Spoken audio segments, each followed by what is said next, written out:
Assalamualaikum warahmatullahi wabarakatuh. Perkenalkan, nama saya Lina Raitasari, NPM 18060069, kelas PGSD 5B. Menurut saya, berdasarkan kajian teori terkait asas pengembangan kurikulum, pendekatan, dan model pengembangan kurikulum, mengapa hal tersebut menjadi sangat penting untuk pengembangan kurikulum. Jadi menurut saya, asas perkembangan itu ada asas sosiologis, asas psikologis, dan asas organitaris. Asas sosiologis ini berperan penting dalam pengembangan kurikulum karena kurikulum memberikan keinginan, cita-cita, dan kebutuhan masyarakat. Kemudian asas sosiologis ini kembali kombinasi kontribusi asas psikologi, yaitu kontribusi psikologi terhadap studi kurikulum memiliki dua bentuk. Yang pertama, model konseptual dan informasi yang akan membangun perencanaan pendidikan, yaitu yang kedua, kemudian berisikan berbagai metodologi yang dapat diadaptasi untuk penelitian pendidikan. Kemudian ada asas organisatoris. Organisasi bahan dalam kurikulum juga harus diperhatikan, yaitu terutama asas tujuannya, yaitu bahan belajar, sasaran bahan belajar, dan pengorganisasian bahan ajar. Kemudian ada selanjutnya pendekatan yang dapat digunakan dalam pengembangan kurikulum, yaitu yang pertama ada pendekatan subjek akademis.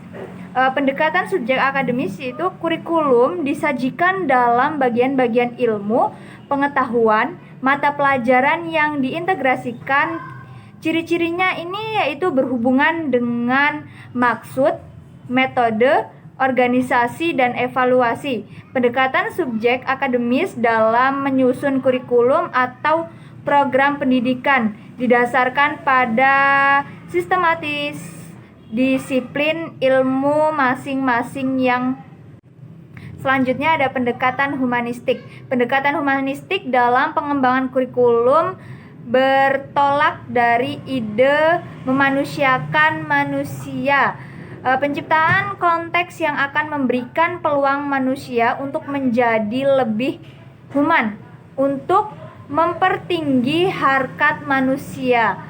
Itu merupakan dasar filosofi, dasar teori, dasar evaluasi, dan dasar pengembangan program pendidikan.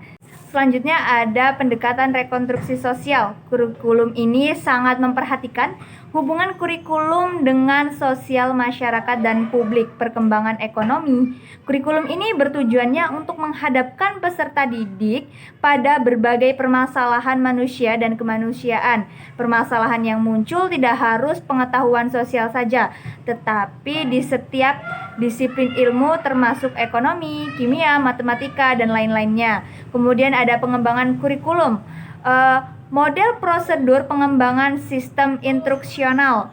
Pada konsep dari PSI ini adalah bahwa sistem konstruksional yang menggunakan pendekatan sistem, yaitu satu kesatuan yang terorganisasi yang terdiri dari sejumlah komponen yang berhubungan satu sama lainnya dalam rangka mencapai tujuan yang diinginkan.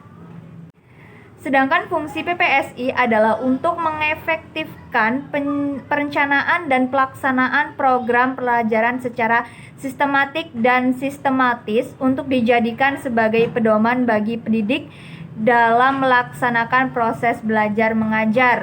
Yaitu yang pertama ada model Blaser. Model ini merupakan model yang paling sederhana, di mana menggambarkan satu perencanaan atau pengembangan pembelajaran ke dalam 4 langkah, yaitu tujuan pembelajaran, pemberian perlakuan, kemudian ada prosedur pelaksanaan, dan penilaian hasil produksi. Model ini memberatkan pada upaya-upaya yang dilakukan dalam merumuskan komponen-komponen yang sering dijumpai dalam sebuah program. Model ini terbagi menjadi beberapa tahap, yaitu tahap pertama, perumusan materi dan perumusan tujuan. Tahap yang kedua yaitu analisis terhadap perlakuan. Kemudian tahap ketiga berupa perumusan strategi, pengorganisasian kelompok, alokasi waktu, alokasi tempat, dan penyediaan peralatan. Kemudian ada model Gerald E. Kemp, yaitu sebuah pendekatan yang mengutamakan sebuah alur yang dijadikan pedoman dalam penyusunan perencanaan program.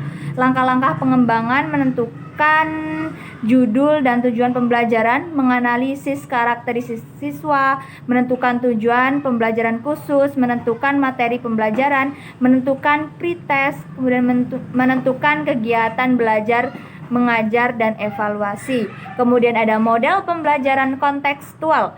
Pendekatan kontekstual sebagai satu pendekatan pembelajaran yang memfasilitasi kegiatan belajar siswa untuk mencari atau mengolah dan menemukan pengalaman belajar yang lebih bersifat konkret atau terkait dengan kehidupan nyata melalui melibatkan aktivitas belajar, mencoba melakukan dan mengalami. Pembelajaran kontekstual, ada prinsip pembelajaran yang harus dikembangkan, yaitu konstruktivisme, yaitu menemukan, bertanya masyarakat belajar, pemodelan, refleksi, penilaian sebenarnya.